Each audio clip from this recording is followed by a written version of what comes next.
Welcome, and today I would like to speak to you about where I find the inspiration for my designs, and particularly for my kitchen designs. I focus on residential design in my work, and today I want to show you a few images that will depict and help understand where I find my inspiration.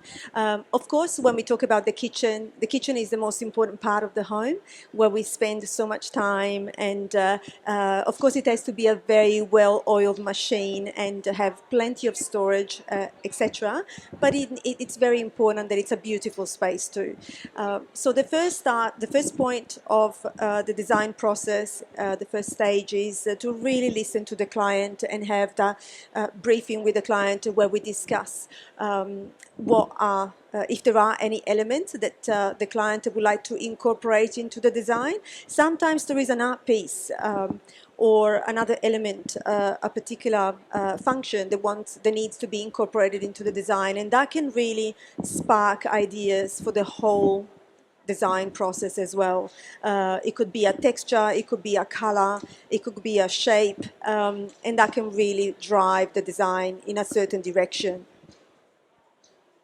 Again, as part of the briefing with the client, it's important to understand the whole extent of the renovation and talk about style as well. I ask my clients often to put together a series of images just to pinpoint the aesthetics that they're envisioning for their kitchen space.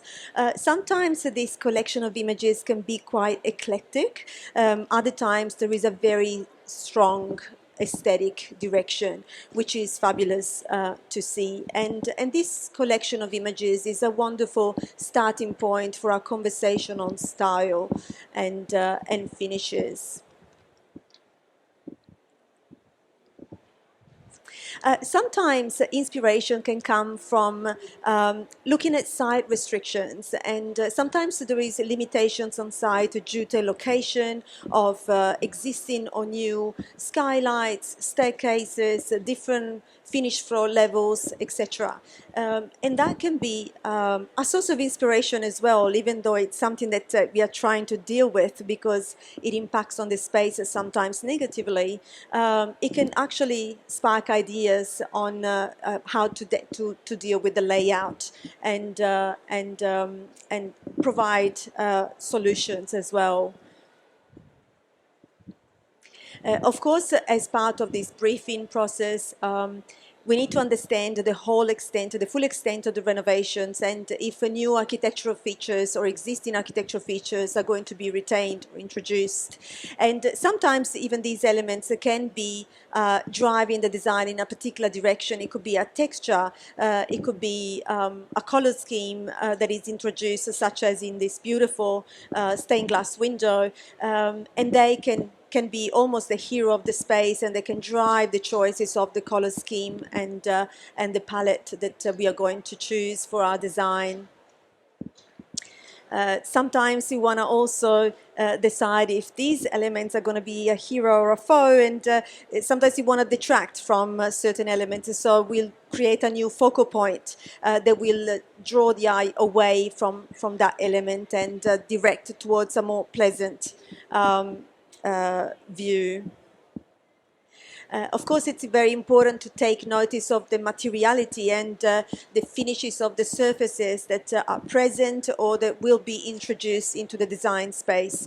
These materials need to be working well with the joinery and with the finishes that we'll introduce in the kitchen. We can work with tone on tone, we can work with layering, with materiality, and achieve hopefully a very harmonious look. They work really well with the space.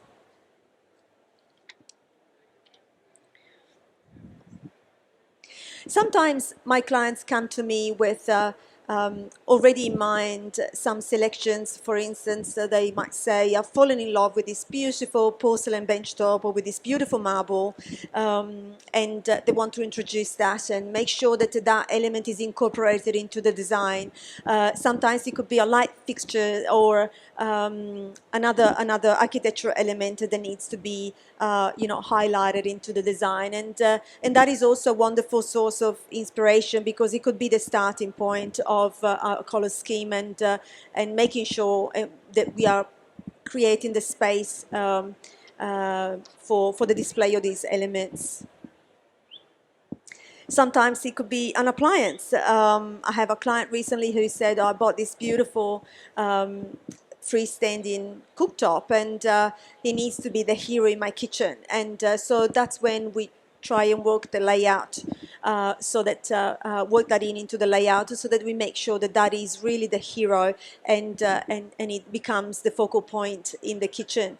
Also, the choice of certain appliances may drive the selection of particular materials that work well with those elements. For instance, we've got the pit cooktops that are installed straight on a bench top. They are visually beautiful. I mean, they create a fantastic aesthetic look, but we have to bear in mind that there could be spillages that go straight onto the bench. So either we are very, very careful about maintaining a marble bench top nice and sealed, or perhaps we choose a different material, such as a porcelain bench top or a granite that might be a little bit more suitable for that purpose. When working within a space, it's very important also to work with the datum lines.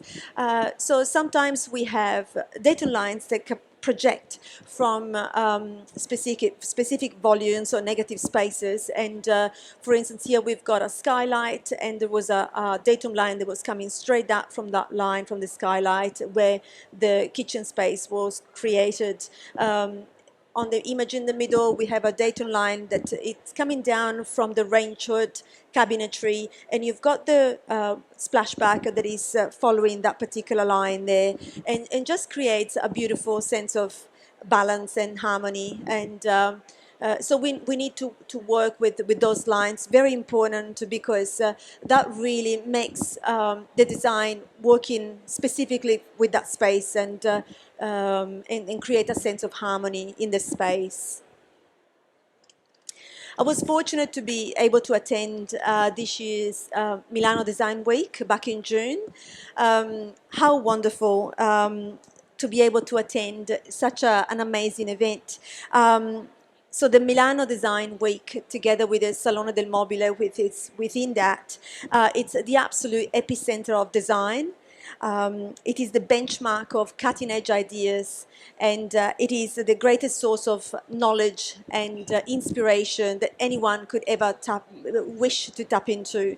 To give you an idea of the size of the event, il Salone del Mobile registered a record attendance this year of over 262,000 people from over 170 countries. So that gives you the scale of this amazing event. While you're at the Salone, you get to notice design trends. And one example of a continuing trend, sometimes there could be new trends. But a continuing trend is the tone-on-tone. We can see here on the left. So this particular trend is achieved, or particular look is achieved with the use of one single hue, and a series of graded tones that are worked within the same palette, and they contribute to the whole scheme. This works really well also with furniture and layering and accessories and finishes, floors and wall finishes, etc., to create a layered environment. Another trend that was quite evident at the Salone del Mobile this year, it was the use of rich, deep hues and earthy colors.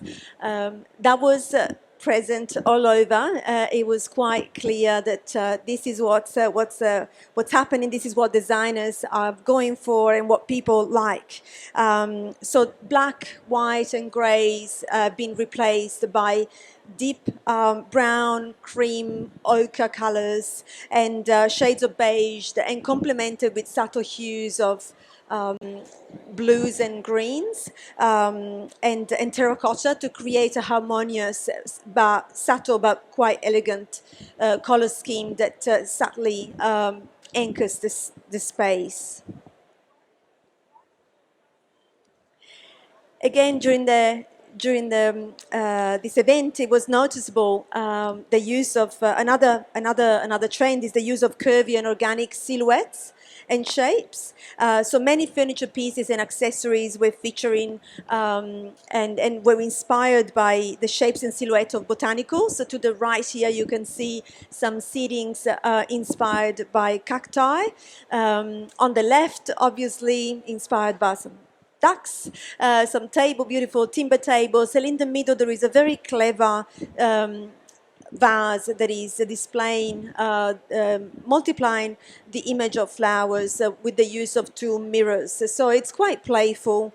And so instead of structural geometrical forms, most pieces took curvy organic shapes, generating a sense of comfort and accessibility and playfulness as well. Important to look at the details as well while you're going, while you're seeing all these beautiful displays of furniture and kitchens. So you'll take notice of how the handles are designed and what materials are used, and how there was, for instance, a lot of integrated sinks into the bench using the same material of the bench top. Absolutely stunning. And also further demonstrated the importance of environmental responsibility.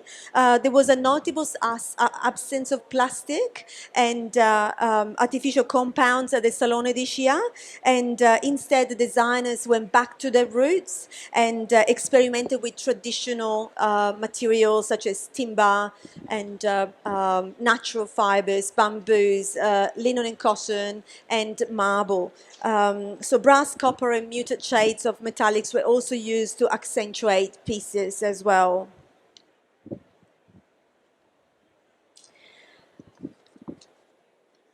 So dismissing the notion of engineered products and machinery,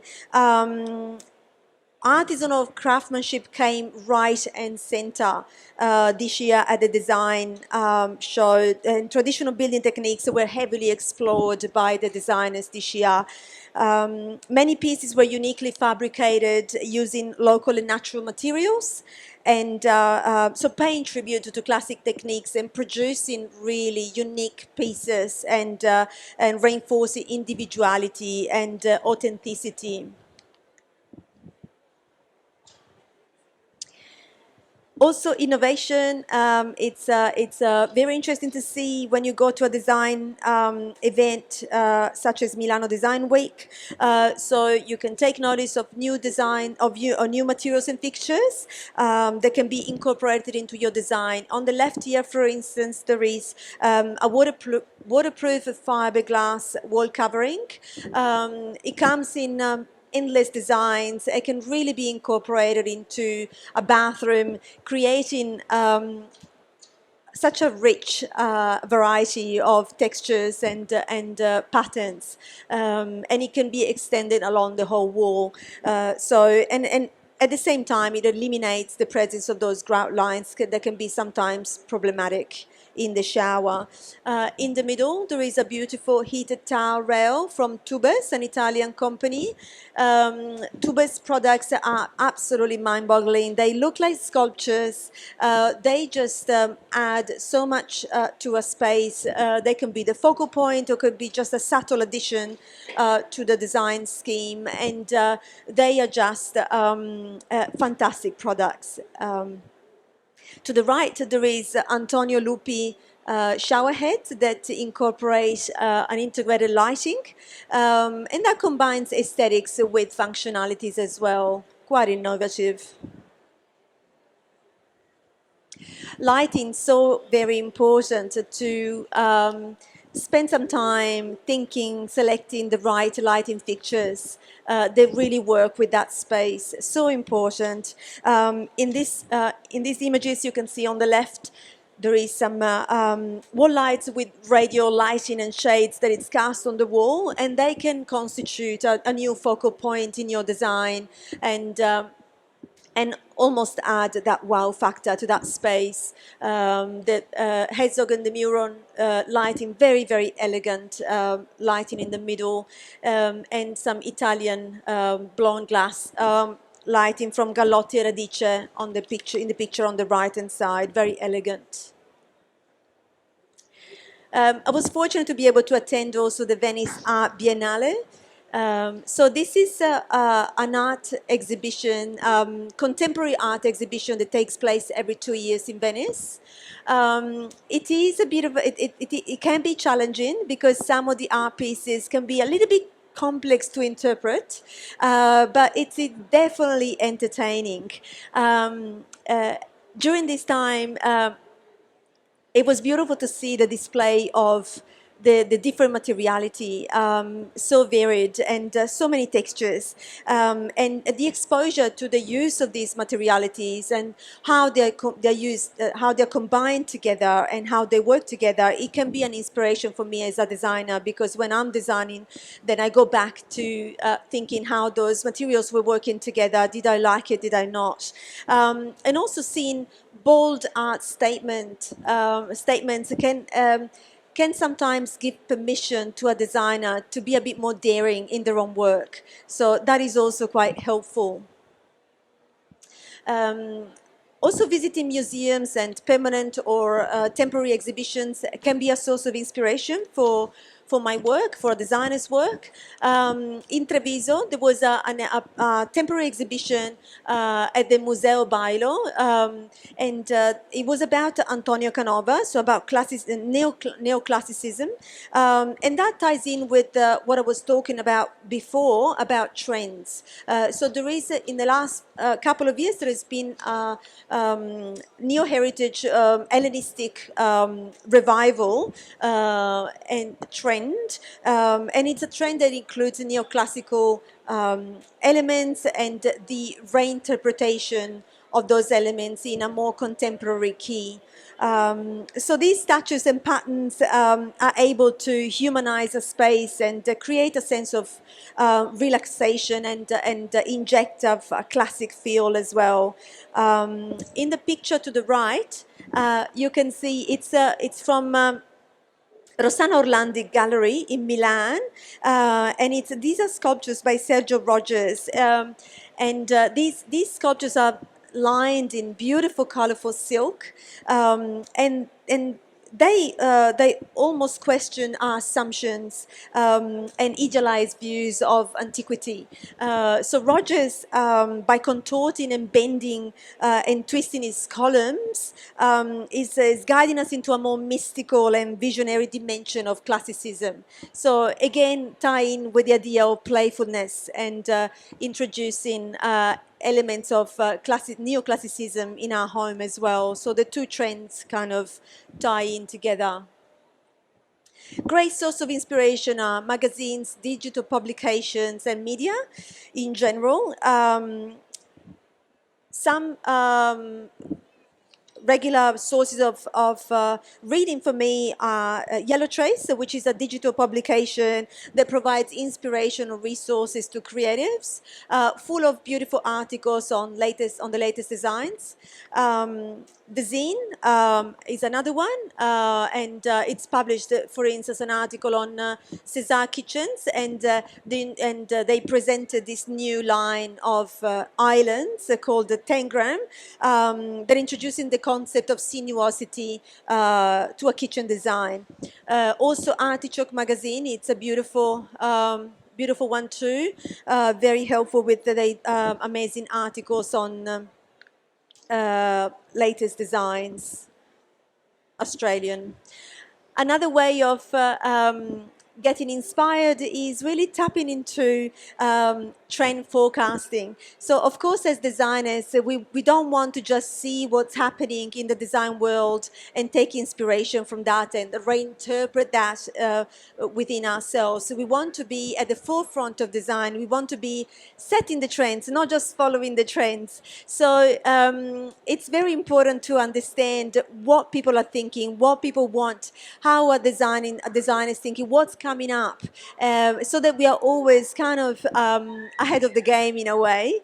And So one of my favorite trend forecasters is MC and Co Trend. So they provide intelligence to allow you to make a confident design choice. They provide full trend reports on color, on design, on fashion, and key design trends from Milan and Paris. An example of an emerging trend that has been identified by MC and Co Trend is the increase of non-binary forms. So non-binary forms are a very contemporary approach to shape and material, and they combine the softness and cocoon of the curves with the strength and rigidness of a more masculine structure. So you can identify that, for instance, in the shape here to the left. It is quite soft and round, but still quite rigid within that structure. Another forecaster worth mentioning is WGSN. So they work with several industries, including fashion, food and beverages, retail, etc., as well as home and interiors. They have podcasts and blogs, etc. They have analytics on to help designers to inspire, confirm, and inform designers within their choice, and so that we can be confident in our design choice and know how to anticipate change as well. Of course, all of that must be incorporated into a solid design that actually makes sense and works with the space. So we spoke about the very important briefing with the client. We spoke about getting the inspiration from the site, taking notice of the materiality, understanding what the limitations of the site are, and then getting inspired by design fairs, exhibitions, museums, etc. All of these elements must be tied up and come together in the end by utilizing the principles of design, such as pattern, contrast, balance, scale, harmony, that need to be utilized to make sense of it all. As well as using the elements of design and taking notice of the lines, the shapes, the texture, and the color that we are working with. And that brings me to the end of my presentation. Thank you so much for listening. And James is coming to the stage now. I'm sure he'll ask if there is any questions, and we'll take over. That's right. Please put your hands together for Maddalena. Now, I did warn you. You're going to be sitting back there and I can see you're watching. You're watching amazing inspiration. Some of it can be overwhelming when you're watching it from a consumer point of view, because this is about seeing a sculptural piece that is not a kitchen or not a bathroom. And it's about understanding when you're looking at images, if you're seeing something that you like, it might be an obscure outdoor children's playground area that's just opened up with bent metal and timber, and you're watching these shapes and forms, but within that, the colours and the textures might be opening up to your next kitchen design. Absolutely. This is something that is, it's an interesting process to explain, but sometimes people don't get it or it's hard to absorb. You love it. Yes, absolutely. And interestingly, sometimes inspiration comes from the most unexpected places. For instance, when I was in Venice looking at some exhibitions as part of the Biennale art exhibition, I went into beautiful palaces.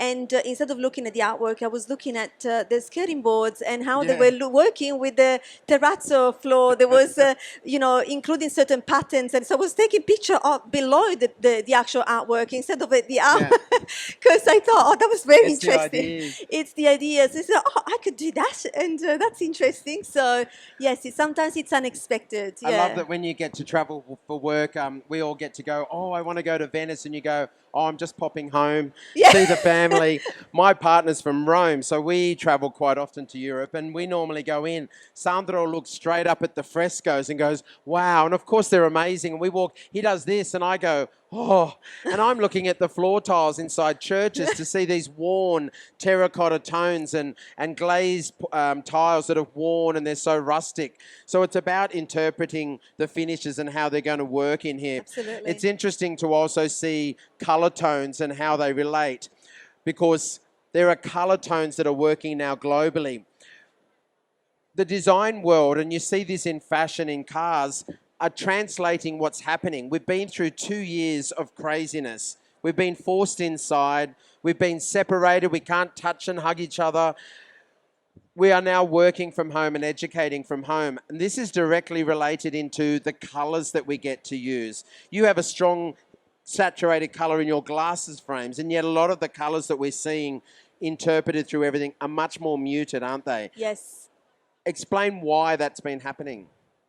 Well, of course, every kitchen that I design or every space that I design needs to be working within that particular setting and with that particular client. So I like vibrant colors and pop of colors, but I also love tone-on-tone layering and using materiality and giving depth to a design. So everything that you select needs to work for that particular project, for that particular space and that particular client.